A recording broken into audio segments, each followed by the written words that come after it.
بسم اللہ الرحمن الرحیم۔ پروفیسر عطا محمد قریشی، مطالعہ پاکستان۔ عزیز طلباء و طالبات، آج ہمارا لیکچر جس کا ٹاپک ہے اسلامی جمہوریہ پاکستان کی ابتدائی مشکلات، یہ ہمارا دوسرا چیپٹر ہے۔ اس چیپٹر کے حوالے سے ہم نے یہ دیکھنا ہے کہ وہ قوم جس نے متحد ہو کر پوری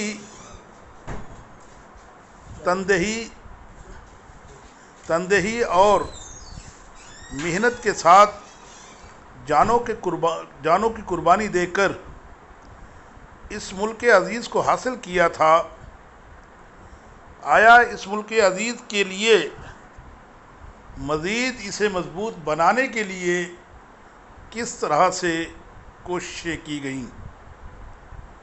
عزیز طلباء و طالبات، پاکستان کی ابتدائی مشکلات میں سب سے پہلے ہے ریڈ کیلف ایوارڈ۔ سب سے پہلے تو ہمیں یہ دیکھنا ہوگا کہ ریڈ کیلف کون تھا۔ 3 جون 1947 کے منصوبے کے تحت بنگال اور پنجاب کو 2 حصوں میں تقسیم کرنا تھا تاکہ جو علاقہ جات ہندو کمیونٹی کے ہیں وہ ہندوستان کے ساتھ ملا دیے جائیں، اور جو پاکستان کے ساتھ ملنا چاہیں مسلمان، جہاں آبادی مسلمانوں کی زیادہ ہے، ان کو پاکستان کے ساتھ شامل کر دیا جائے۔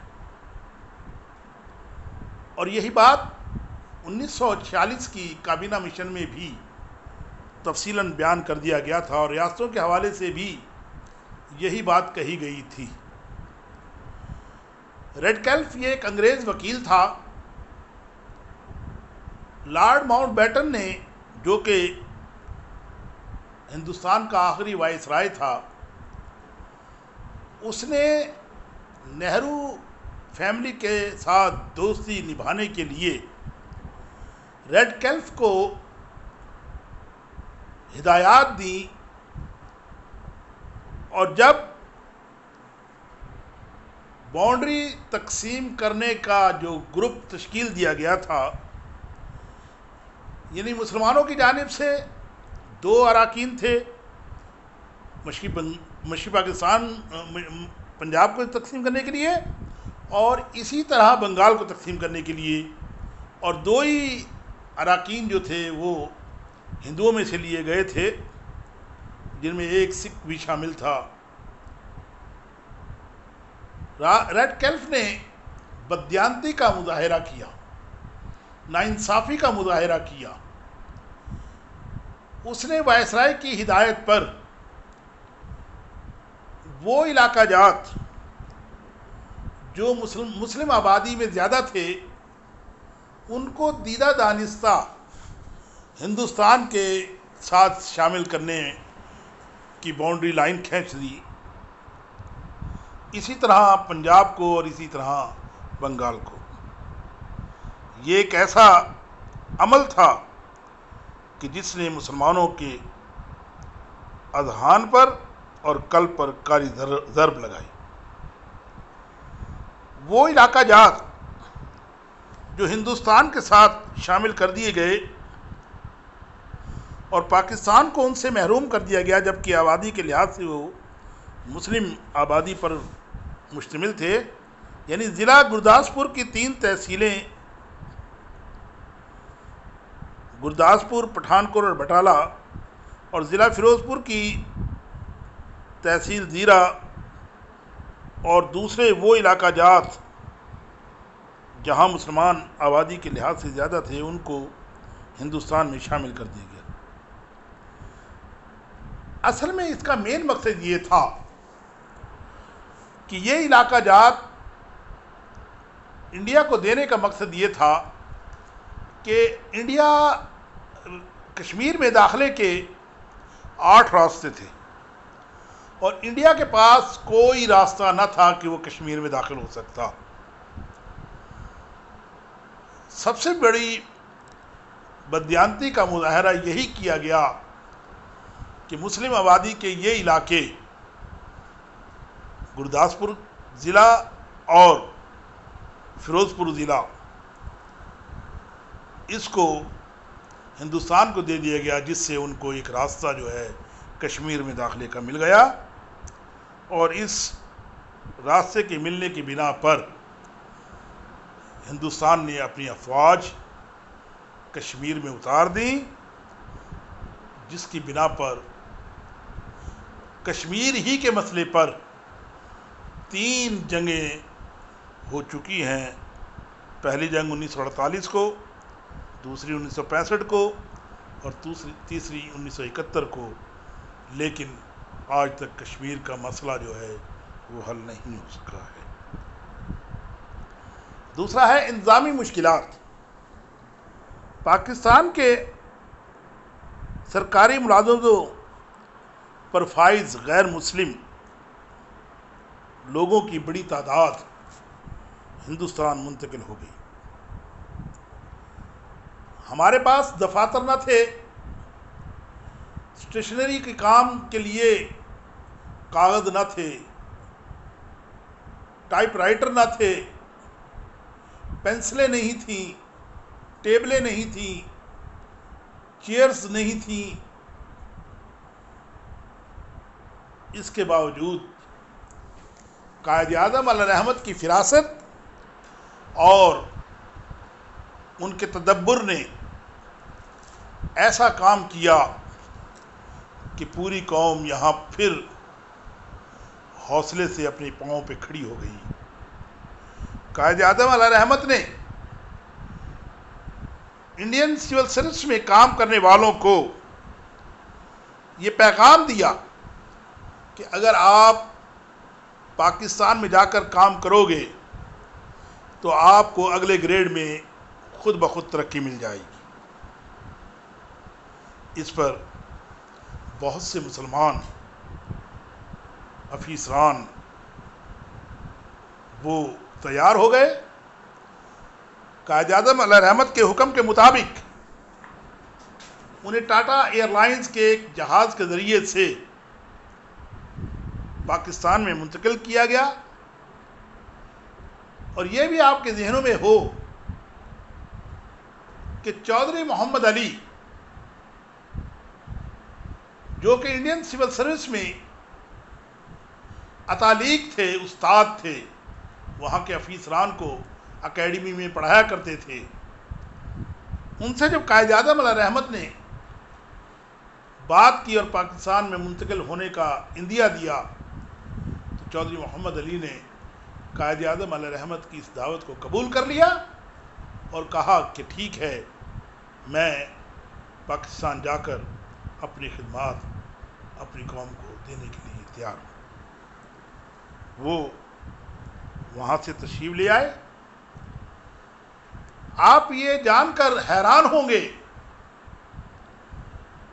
کہ اس وقت ہمارے پاس سیکریٹریٹ کے لیے کوئی بلڈنگ نہ تھی، بیٹھنے کے لیے کرسیاں نہ تھیں، کام کرنے کے لیے ٹیبل یعنی میزیں نہ تھیں، لکھنے کے لیے پینسل نہیں تھی، روشنی کے لیے بلب نہ تھے. لیکن اس کے باوجود قوم کے ان ہونہاروں نے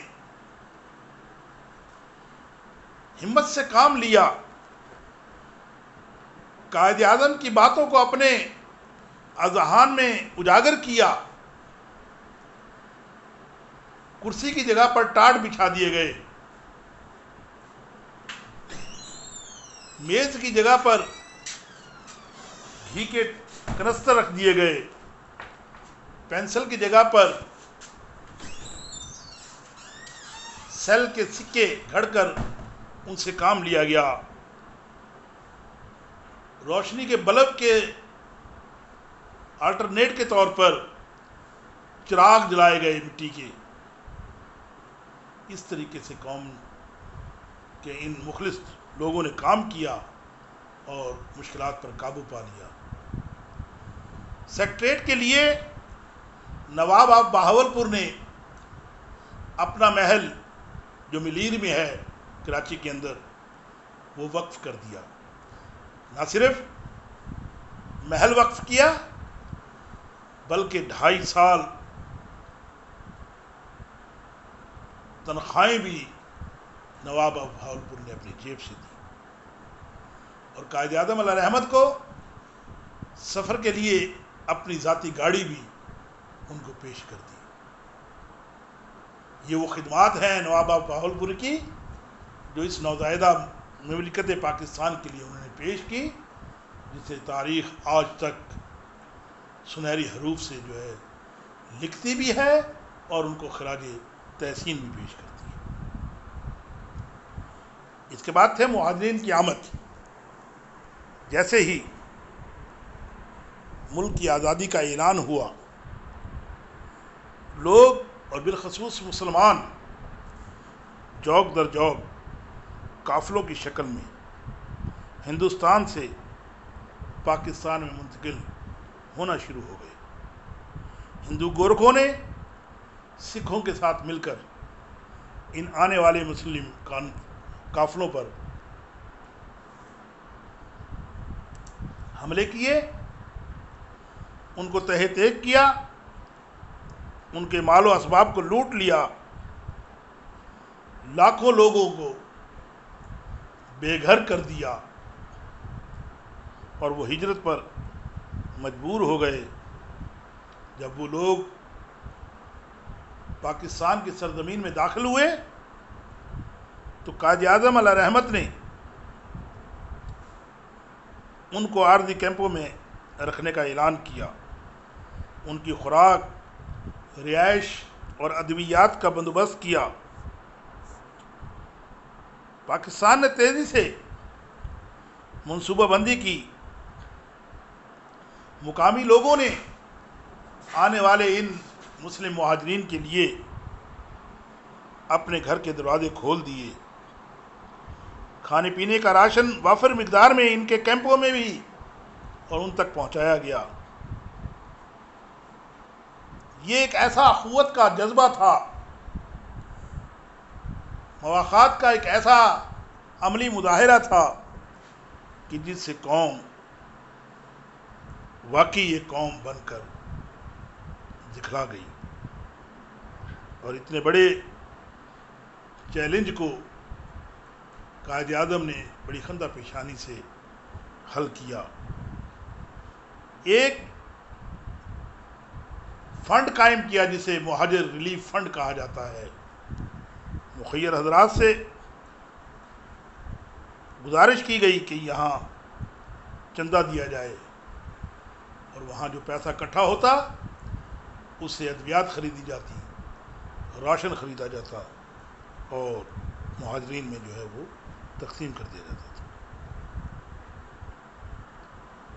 عزیزان محترم، قائد اعظم علیہ رحمت نے ایک وزارت بنائی جسے وزارت آباد کاری مہاجرین کہا جاتا ہے. اس وزارت کے تحت